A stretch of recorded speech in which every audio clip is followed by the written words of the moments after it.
or same gun.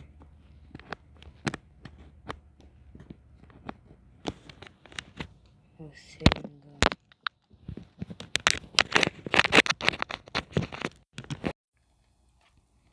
Welcome back to another video, boy. And guess what? Tomorrow will be the 8th episode. I will sit the whole night, talk about news. Well, if I did make a lot of show, I could actually do it. So today we're gonna react you to game Godzilla. What does it mean? Listen, I'm done. Wait, how do I say? Say rematch. Oh, there he is. Say Godzilla versus Shin Godzilla.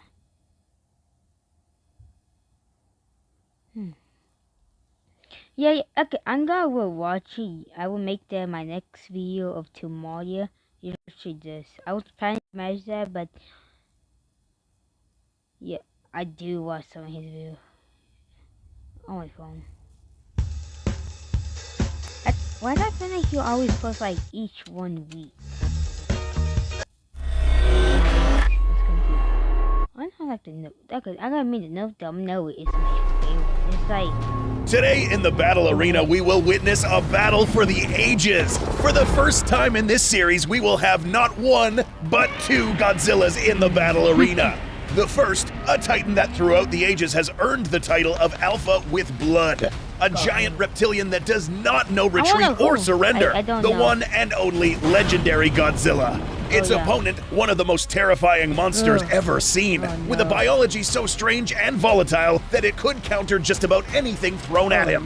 This wasn't an ordinary Gojira. This is Shin Godzilla. Did I get copyright for this? Nah, I don't think. In this battle analysis, we will go in depth, analyzing their weapons, armor, resistance, abilities, and biological attributes that will determine the winner of this battle. So make sure to stay with us to the end as we reveal which of these titans deserves the title of Deadliest Godzilla. Before we enter the analysis platform, it is imperative that we determine the physical proportions of these 2 monsters. Let's begin with Shin Godzilla. This particular version of Godzilla comes in many forms, constantly evolving into different almost like Godzilla Ultima. I need a CD2 forms. I need a Godzilla Ultima CD2 because with CD2 because they make a big plot point that we are Mecha Godzilla Ultima. And I don't know what the creator of Godzilla Ultimate will make one, but I don't think he might. Maybe say so. Counter any obstacles or oppressive elements that this kaiju would face. For this battle, we will be using. So I think from 2 and 3 are there. Using Shin Godzilla's 4th form, known as Kamakura-san. This form measured 389 feet in height, more than 30 feet taller than legendary Godzilla in 2014, and weighed over 92. Third, second and third are 2 times that Godzilla would easy take them. 1,000 metric tons. A colossal kaiju of this size would have outsized the earlier 2014 rendition of Legendary's Godzilla. Therefore, we will be using the larger, bulkier version of Godzilla featured in King of the Monsters. This time, legendary Godzilla measures a whopping 394 feet in height, just 5 feet taller than Shin. Additionally, this kaiju weighed 99,634 US tons. But what is this in metric tons? By converting these different units of measurement, we see that Shin Godzilla, although shorter in size, is actually the heavier kaiju. Proportionally speaking, however, these 2 are now almost the same. Now that we have a clear picture of how our contestants will be sized up for this simulation, I would say probably Godzilla 2021 because Shin Godzilla only have tiny arms and he got a big one. He could use something big, but then again, Shin Godzilla could use his beam. Let us now enter the analysis platform. Resistance. When it comes to the amount of damage that these kaiju can take, we need to take into account the types of weapons used to counter both of these creatures. Shin Godzilla brings a body covered in thick, aberrated hide, capable of withstanding a ton of firepower. In this scene, a whole squadron of Type 10 tanks, AH-64 Apaches, and if you guys don't see me up here, rematch, guys, you guys there for say 56. If you don't get no Casey, I'm probably sleepy because of staying the whole night of I don't know. I mean, I'll just say the whole night. Yeah. If you guys don't get like a notification of it, that I'm making this other video, it's probably because I'm tired and I'm probably tired and sleepy. 1Z. Because I've slept the whole night because I know how YouTube. No. Great protection at great low rates you want? Yep. I didn't watch. Click for a great auto rate today. And I'm in love how again. the hell did it end up With turn this. white? My secret is a But new not. secret dry spray. Back. A giant reptilian that does not know retreat or surrender. Shin Godzilla brings up on this creature. The result? Okay. Shin didn't even flinch. But how does legendary Godzilla react to this type of weaponry? In 2014, Godzilla was attacked by a barrage of fire, and as you can clearly see, legendary Goji actually does react to these sorts of weapons, in contrast to Shin, who didn't react. The only weapons capable of piercing Shin were the massive ordnance penetrators, which went right through Shin's dorsals, causing him to bleed and roar in immense pain, meaning that this particular area of Shin is vulnerable to damage. But there are a few Oh, hold on. other factors If Godzilla destroys his dorsal plate, oh crap, he's dead. we need to consider. It could If take you have a- seen Godzilla King of the Monsters, you will recall the scene where Ghidorah picked up Godzilla and dropped him from the stratosphere. Upon further research, we found two very important things. One, upon re-entry to the lower levels of the atmosphere, this temperature can reach 3,000 degrees Fahrenheit. And two, note that Godzilla landed on his dorsals. Upon landing, we can see that none of these dorsals broke, meaning that unlike Shin, these can withstand immense amounts of shock damage. Furthermore, we witnessed Godzilla take a nuke to the face. In the film featuring Shin Godzilla, this is the type of weapon with a blast strong enough to kill Shin. Or that's what they thought at least. Legendary Godzilla's resistance is admittedly a bit strange. For a titan that can withstand nukes, it is only reasonable for this thing to have Yeah, back in 2019, I was very confused. How does Godzilla dorsal plate just not break? Because I thought like when the monsters they will bring him down until did that. Why did they get so sure? I prefer the invisible. Hey, if they add Kaiju was like you use Kinderdoya, like a new attack, you could grab Godzilla. Any kind. It doesn't matter any kind. But if the other people who's for example, you could destroy Gravity Godzilla 2019. They say that he used his tongue break.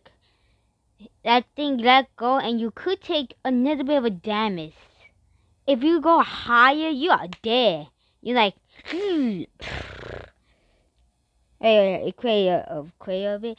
Can you please add there that one scene when look, I can get distracted. I will talk about it a little bit. a thick hide that's capable of withstanding any type of trauma. But this is negated thanks to the Mutos Why didn't I see what fuck penetrating Godzilla's skin and Why did Kong's you axe say I penetrating think his Stanley thigh. did But in this too? particular battle, both titans will need armor capable of withstanding atomic weaponry, atomic shocks, and high levels of heat. And by considering all of the evidence, I'm saying we Godzilla. find that legendary Godzilla checks most of these boxes, giving him the edge in resistance.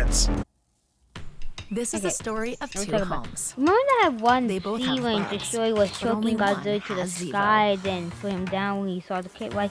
So I wonder in the Want a game worry-free because way you to was, kill you know, bugs? like how am I gonna Zevo say traps this? So use you say light, that you not were in odors Monster or Zero and chemical Summer Wars Godzilla insecticides to 2019, attract you and trap grab flying them. insects. But if they They work used to continuously, turn big so or you don't cars, have to. Trap the bugs they will fall. and simply send But them away. if there's like a little bit like not Zevo. that high, People they will friendly, still take bug damage, but a deadly. little bit. Am I But if you risking go her all safety the way with the a top, less you expensive know, model? back then, From original testing Monster every Zero would go buckle all the to way fighting to for top safe and car then we can seats, see them. our experts Like find do the that, answers you that get drive all us the way toward to a the top, safe future and and then a you fair deal. chop them. You can Join us drop at them. But if you use a time consumerreports.org/fair. back a card, you Regeneration. they will drop. Because this battle will feature If you okay, if they went, you guys all the way to the top and you drop Godzilla 2019, it will. Yeah, it's dead. It's dead. It will take on all damage. So you have to be careful. Remember, if that thing was there, you have to use car or tonic damage unlike to any the other table battle itself. seen in this channel. But if it's on wire, you still survive. We must take into account the regenerative pace of these two kaiju. Shin Godzilla possesses the capability Oh to yeah, heal in Godzilla 2019, he could have that blue blast thingy, you know? relatively quickly. The prime example of this is the moment when the ordnance penetrators managed to injure Godzilla. Upon further observation, Shin managed to recover almost instantly, and on top of that, deploy a weapon right where the injury was inflicted. This was thanks to its genetic composition that allowed it to regenerate this fast. More on this later. Legendary Godzilla also has regenerative capabilities, but they behave a little differently. Unlike its opponent, Legendary Goji's regeneration and healing is much slower and doesn't happen immediately. On the contrary, this process of healing injured areas can take anywhere from a few hours to even years depending on the type of wound and where. Once injured by the axe, Godzilla is seen with an orange scab-like covering where the wound was originally inflicted. But another injury that Godzilla could have taken a while to recuperate from was its dorsals. Upon getting them destroyed by the Muto Prime's sonic roar, these would have taken a while to regenerate fully. Both of these titans can heal over time, but in a 1v1 situation, healing on the spot is imperative. Not to mention that Shin evolves while it heals, bringing back a superior organ better equipped to counter the weapon that inflicted the damage. For this reason, the edge for regeneration will go to Shin Godzilla. Battle intelligence. Those of you who have seen both of these creatures in action will know that these two behave very differently. Throughout it, I give him Shin and Godzilla. Okay, let's talk about Shin.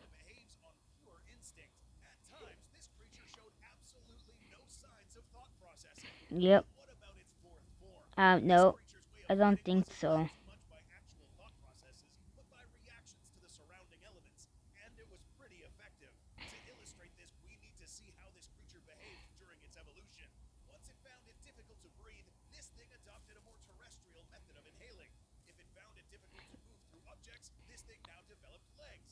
Airborne objects were the next big threat. This thing countered with weapons that could counter them effectively. The point is, although this creature's brain does have something to do with the way it evolves, its fight methodology is determined by what the opponent does or what the obstacles are. A cause and response sort of paradigm, not much critical thinking. Legendary Godzilla is practically the complete opposite. Instead of relying on its evolutionary traits for survival, this titan relies on its cunning and, most importantly, its battle experience. Allow us to remind you that Legendary Godzilla has been alive for millions of years. And in the world of Monster vs. Titans, living this long means that you have survived many battles and wars against many different types of foes, adding to Godzilla's repertoire of combat methodologies. We'd like to think that Godzilla's mind processes are led by an instinctive compass, a hardwired personality backed up by its critical thinking abilities that allow it to develop strategies and counters to any I got enough of that. What you did?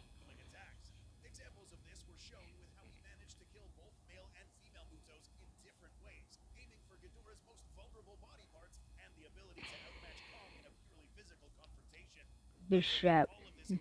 Godzilla.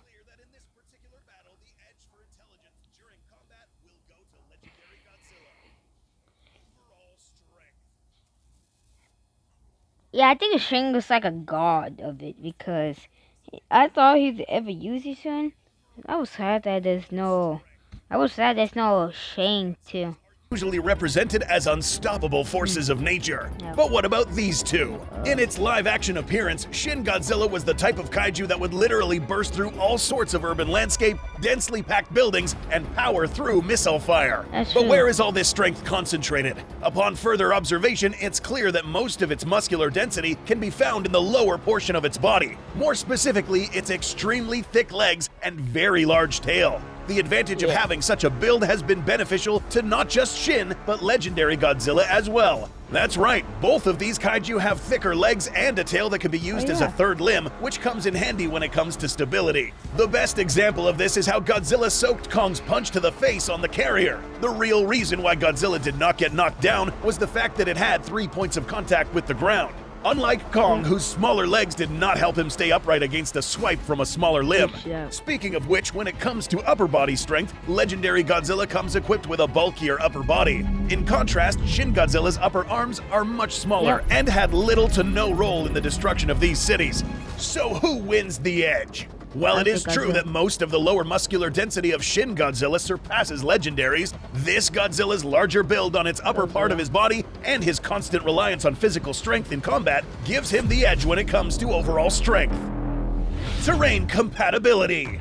Which of these two kaiju can fight well in any arena? Shin Godzilla has had 4 forms to evolve into a kaiju that can handle a terrestrial arena pretty well. But its most important ability is not how it moves, but how it detects threats. In the film, it is mentioned that this kaiju has a phased array radar, which allows this kaiju to sense things in any location in a given radius. This thing will be able to detect any incoming weapon, even if its scope of vision isn't in front of its target. But is this enough to win the edge? Although legendary Godzilla does not possess a similar defense mechanism, this kaiju has the ability to locate any monster on the surface of the Earth. In terms of actual terrain, Godzilla has proven to be an apt swimmer, capable of fighting in both water and land. No matter where this battle takes place, legendary Godzilla will hold the edge when it comes to terrain compatibility. I know this looks like your typical narrow escape, But this is a Nissan sales event ad.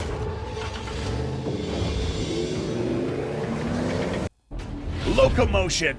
This factor will Yeah, I be think that's a good important one. when facing off against a titan of these proportions. Throughout its film, Shin Godzilla moves at a sluggish pace, as we've never seen him take off and run at high speeds. In terms of agility, this kaiju was also quite static, with only its tail as the most maneuverable part of its body.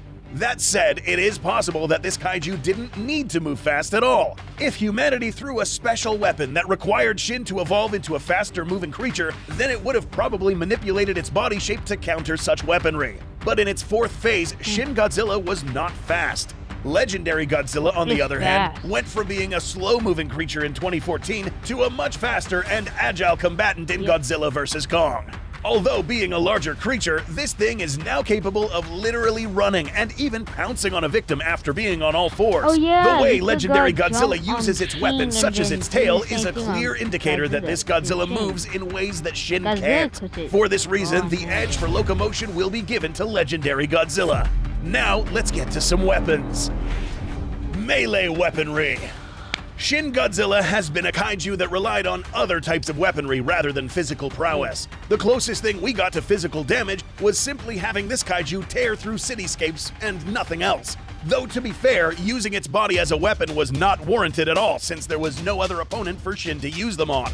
But what if it did? We will divide this melee analysis into 3 parts: jaws, limbs, and tail. If we compare both of these creatures' heads side by side, we find that Shin Godzilla has the more irregular shaped teeth and a lot of them. This jaw goes as far as unhinging, giving it more biting surface area, but at the expense of bite force. The problem with Shin's head, however, is that it's awkwardly placed on its neck. In order for this head to be at all effective to be used in melee combat, this head would have to be placed in a more obtuse angle along its spine. This new posture would allow Shin to bring down its head and bite with more effectiveness, similar to legendary Godzilla. Moving down to the limb arrangements, we see that legendary Godzilla's arms are much larger, stronger, and oriented in a way that can be used for close combat. Shin's arms are pronated upward, making it more uncomfortable for it to be used for fighting. Legendary and Shin's legs are relatively similar, but in the past, we have seen that legendary Goji has used its legs as a weapon and used for finishing maneuvers against many other kaiju. The last weapon to review is the tail. Here's where things get interesting. Making up more than half of its body length, Shin Godzilla's tail is equipped with enough mass to knock down almost any foe that stands in front of it. This tail alone is taller than legendary Goji himself. Even though it has a smaller tail, legendary Goji actually does use this as a weapon, even killing the male Muto with it thanks to its sharp dorsals and tremendous swing force. Again, we will reiterate that we have not seen any of Shin's melee weaponry in action, and because it lacks experience in the use of these weapons, legendary Godzilla takes a critical edge when it comes to melee weaponry. Now, let's get to the real damage.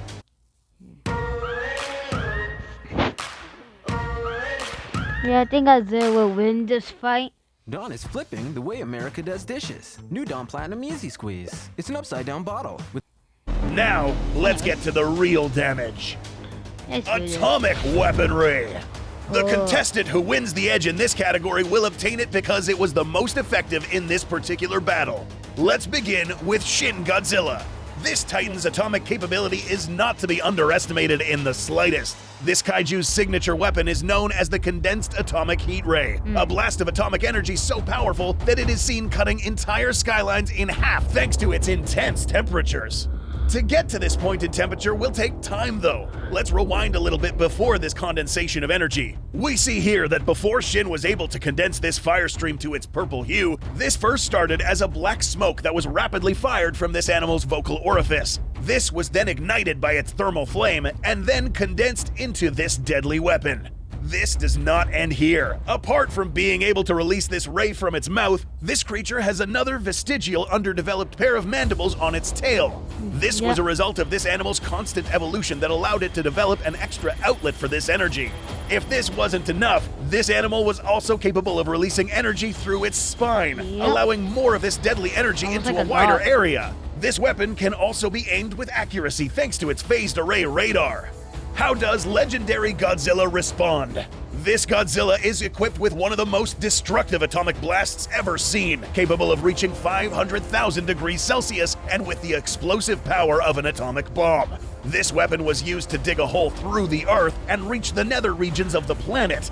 But what about its dorsals? As seen in the film Godzilla King of the Monsters, Godzilla was able to emit an atomic pulse. This pulse was exponentially more powerful thanks to Godzilla's thermonuclear state. Will Godzilla hit this state in this battle? No. This was caused by two things: Serizawa's nuke and Mothra's sacrifice. Godzilla won't have any of these in this battle, but the pulse itself can be used. In Godzilla Aftershock, we see that this pulse was used to expel a hazardous amount of energy, which allowed Godzilla to destroy the Muto Prime. Which of these weapons is the most effective against the opponent? By observing how this atomic ray reacts to what it hits, it's evident that this ray within itself has more destructive power. Now there's two rays. Yes, legendary Godzilla can blast a hole through the planet, but if this destructive power was aimed at the ground, it would have done the same thing. But what really gives Shin the edge is the capability to fire a very destructive beam from many places: its tail and mouth, or its dorsals. Well, legendary Goji is able to spew this only from its mouth and its pulse only while Shin is at a closer range. This one is very, very close, but for combat purposes, Shin Godzilla takes the edge when it comes to the effectiveness of these weapons. X Factor. There is something very important we need to consider before putting Shin Godzilla in the arena. Its genetic architecture. In the film, now there's two ways, guys. Now that Shin could win, but Godzilla have Mothra and that time pause. He could make that bunny one. And to make that bunny one, he could win. But he does not have Mothra. It does, but on the egg. And we need a tiny part. We were introduced to the theory that this creature's genome is so advanced that it is 8 times larger than human DNA, explaining why this creature was able to evolve right in front of your eyes and adapt to counter almost anything thrown at him. This does not end here. Taking into account the fact that this animal can regenerate, it was mentioned that this creature could have regenerated entire new forms from parts of its body. Similar to a starfish, you can cut these guys up but end up with more starfish. But this regeneration isn't instantaneous either. It will take some time for the healing to occur, but it also won't last days or weeks either. Once all of its atomic energy is depleted, it will have taken this animal almost 2 weeks to replenish its energy. The only way to effectively get rid of this monster is with a blast with a shock so powerful that it could disintegrate all of its matter. Legendary Godzilla's X Factor is in a more psychological or behavioral realm. Given that Godzilla is arguably the most arrogant titan in the monsterverse, it's clear that whenever Godzilla faces another kaiju, he expects the opponent to submit or face his wrath. In this case, facing Shin Godzilla would be a confusing experience. Once seeing that Shin does not submit, Godzilla will go straight for the kill. Whether this is a good or bad thing, we are about to find out. We are now... I'm in love again. Yeah, I think. With if my secret is a new secret dress, know that he's a right? candy bow, but how is he? We are now ready to reveal who will be the winner of this fight. Shin Godzilla, with its abnormal biology, wins the edge on regeneration and a close edge on atomic weaponry. Legendary Godzilla, with its battle-hardened build, wins the edge on resistance, battle intelligence, strength, terrain adaptability, locomotion, and melee weaponry, with no battle attributes shared between the two titans. After compiling all of our data, we determined... This is going to take a while to explain, but bear with us. The simulation will now display the results in 3 phases. Number 1. The stats speak for themselves. Upon compiling all of this information, the first technical winner of this confrontation was legendary Godzilla, with the battle attributes carrying more weight being locomotion and melee weaponry. Because Shin Godzilla has little or no experience using melee weapons, and considering the fact that its close-range weapons were inferior, this cost it its life when facing a charging legendary Godzilla. Even at a distance, by the time legendary Goji reached the body of Shin Godzilla, Shin wouldn't have condensed its atomic ray fast enough before Godzilla got near to it, or blasted it with its own atomic ray. Even if Shin did load it on time, Godzilla's corporal resistance would have kicked in to withstand this heat for enough time until it managed to close the distance and turn this into a close confrontation. Once Godzilla finishes off Shin and walks away, as he normally does, this would have not been the end of it. Remember that this is not the way to finish off this kaiju. You need to light up everything, and Godzilla never really learned this. Number 2, Shin Godzilla begins to regenerate once again. Remember that there is no clear limit to what this thing can regenerate and evolve to, which leads us to number 3, the next confrontation.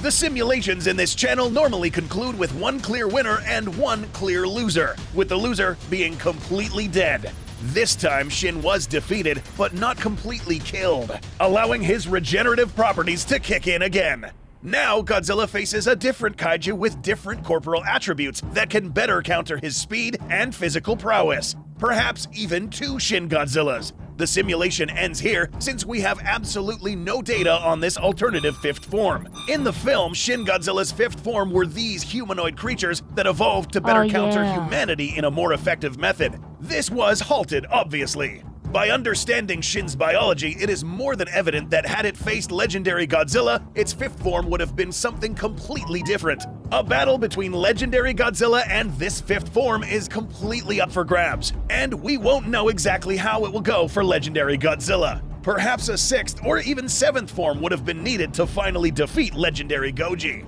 In the past, Godzilla did face a kaiju of similar attributes. This kaiju could regenerate from severed pieces of its body, and the only way to get rid of it was to incinerate the entire Titan. This was achieved by dropping a nuke on this creature, making it one of the only kaiju that Godzilla couldn't kill. Same applies here. This was a strange outcome, but only because we are dealing with a strange creature.